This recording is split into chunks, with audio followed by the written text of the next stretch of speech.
Assalamualaikum warahmatullahi wabarakatuh. Perkenalkan, nama saya Ainael Al-Fatihah.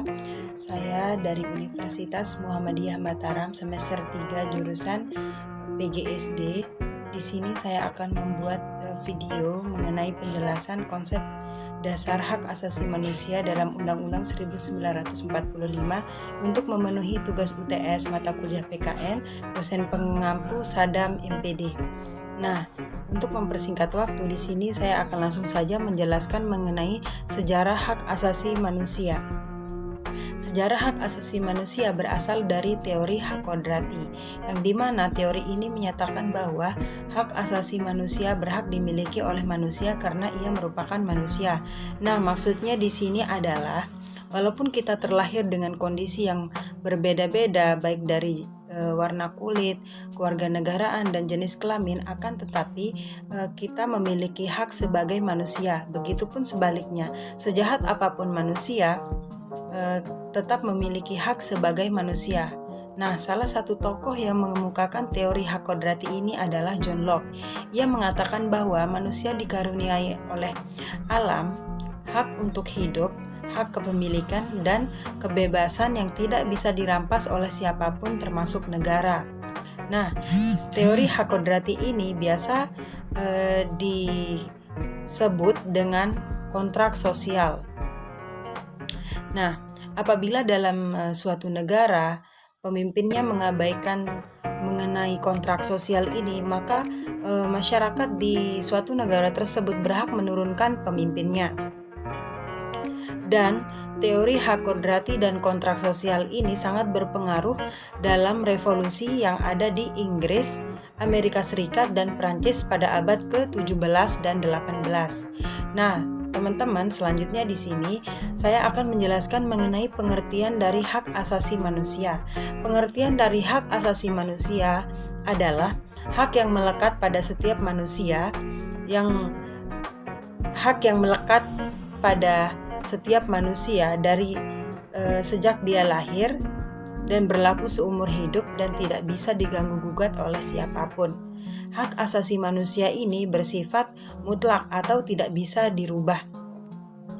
Nah, kemudian hak asasi manusia ini memiliki konsep hukum dan normatif yang menunjukkan bahwa manusia memiliki hak yang melekat pada diri manusia. Nah, hak asasi manusia ini berlaku bagi siapa saja, kapan saja, dan di mana saja. Dan hak asasi manusia ini bersifat universal dan tidak bisa dicabut oleh siapapun pada prinsipnya. Nah, lalu upaya pemerintah dalam menegakkan hak asasi manusia yaitu dengan memberlakukan pengaturan pada Undang-Undang Dasar Negara Republik Indonesia tahun 1945.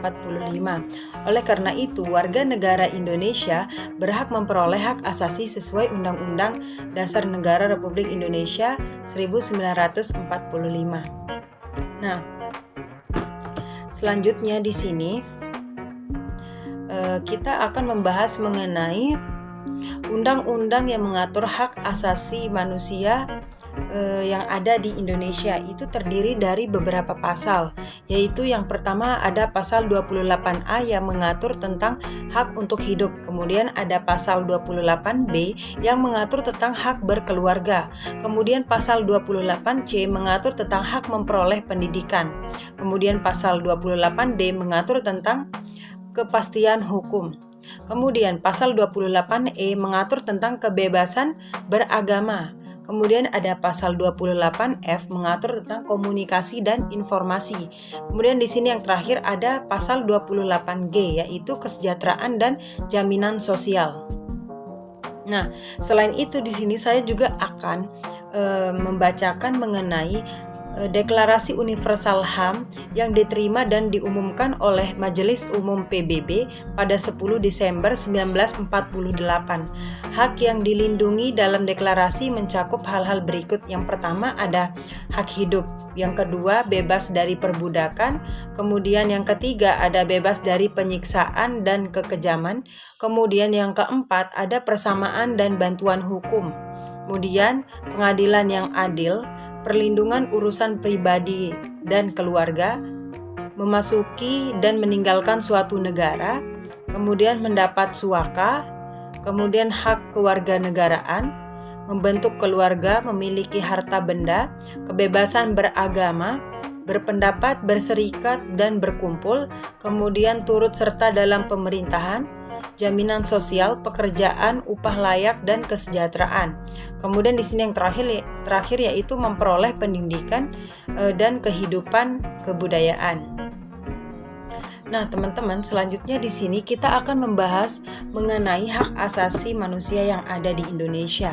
Nah, kita lihat di Indonesia ini masih banyak orang yang menyepelekan bahkan yang melanggar hak asasi manusia. Lalu apa sih penyebabnya terjadinya pelanggaran dalam hak asasi manusia itu? Nah, hak asasi manusia ini pelanggaran hak asasi manusia ini terjadi karena dua hal, yaitu faktor internal dan faktor eksternal.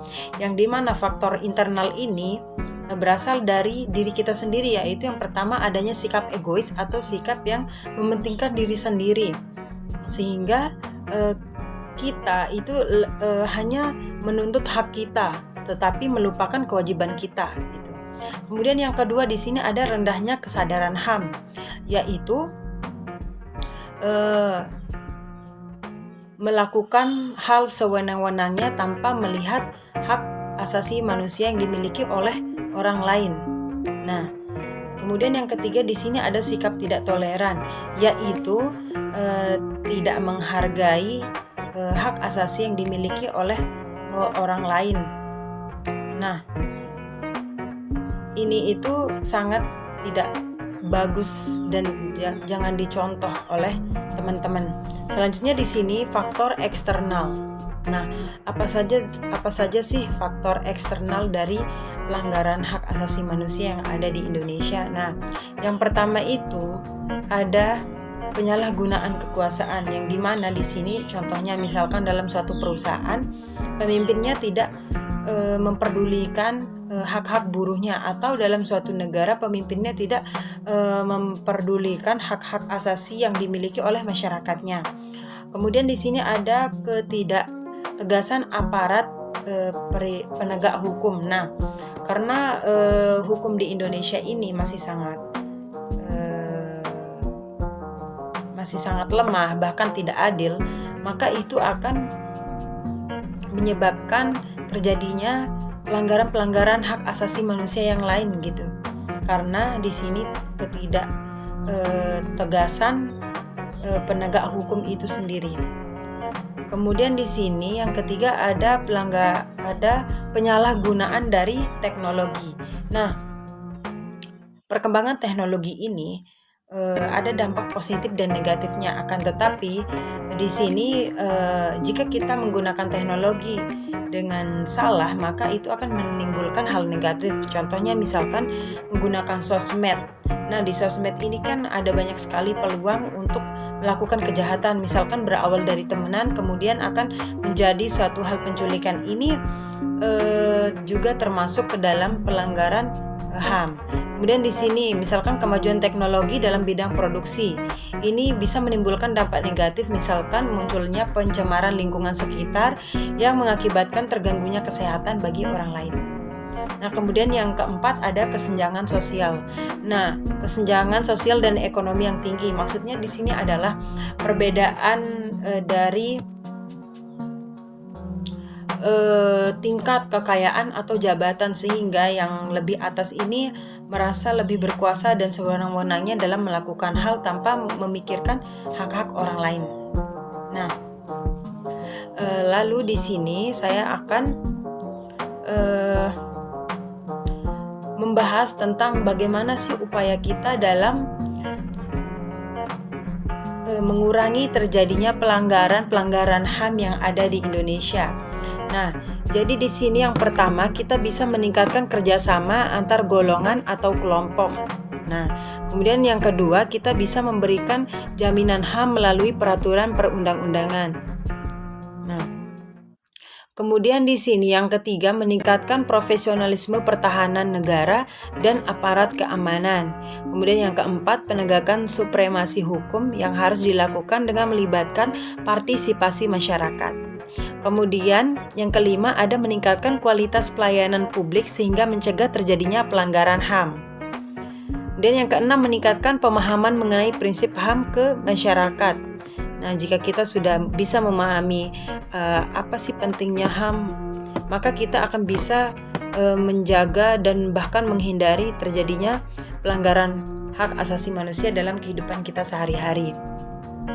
Kemudian di sini yang ketujuh, ada mengoptimalkan peran lembaga-lembaga pemerintah seperti Komnas HAM, KPAI, Komnas Perempuan, dan KPK. Nah, ini juga sangat berkaitan dengan hak asasi manusia. Kemudian yang kedelapan, meningkatkan pengawasan dari lembaga politik dan masyarakat.